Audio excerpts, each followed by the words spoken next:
एकाने प्रश्न विचारला, आधी मराठीमध्ये करू आणि मग हिंदीमध्ये करू. मराठीत करू आधी हा विषय.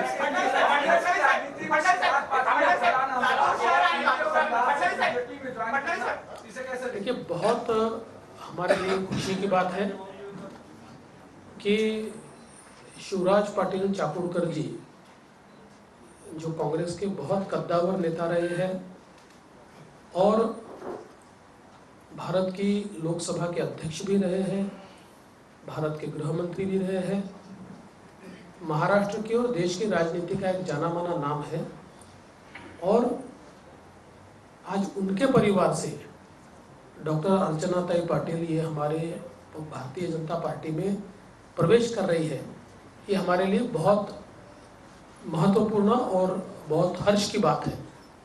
हम सभी जानते हैं कि शिवराज पाटिल चाकूरकर जी ने एक अपनी लीगेसी तैयार की है, एक मूल्यों की राजनीति करने वाला, एक स्ट्रेट फॉरवर्ड राजनीति करने वाला, एक स्वच्छ छवि से राजनीति करने वाला, इस प्रकार का, भले हमारे विरोध में रहे वो कांग्रेस में, लेकिन उनकी छवि एक अलग प्रकार की छवि है।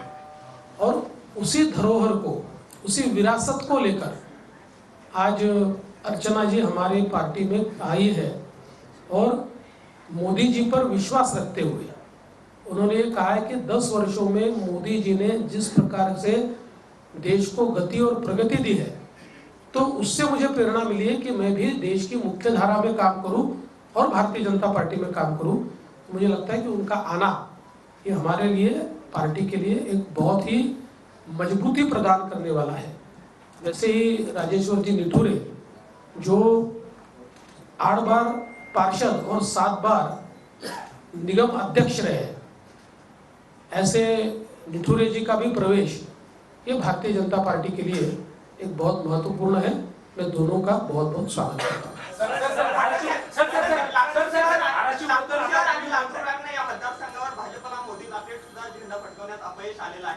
भाजपाचं तिथं बळ असताना सुद्धा ताकद दिली जात नाही असा पदाधिकाऱ्यांकडून आरोप होतोय। आता अर्चना पाटील लातूर शहरातून 2024 ला म्हणजे पुढील काळात संभाव्य उमेदवार असू शकतात का? लोकसभा संपूर्ण असं आहे की कोण संभावित उमेदवार असेल, कोण नसेल, याचा निर्णय भारतीय जनता पक्षाचं पार्लमेंटरी बोर्ड आणि इलेक्शन कमिटी घेते। जोपर्यंत ते निर्णय घेत नाही तोपर्यंत मीही उमेदवार नाही, तोपर्यंत बावनकुळे साहेबही उमेदवार नाही। त्याच्यामुळे त्यांना निर्णय घ्यायची मुभा द्या। पण मी एवढंच सांगतो, आमची तर इच्छा होती की 19ला त्यांनी लढावं, आम्ही त्यांना प्रस्तावही दिला होता, ते आज आमच्यासोबत आलेले आहे। एक मजबूत नेतृत्व आलंय। जेव्हा पक्षाकडे मजबूत नेतृत्व येतं त्यावेळेस त्या नेतृत्वाचा योग्य उपयोग काय आहे हे पक्षाला माहिती असतं।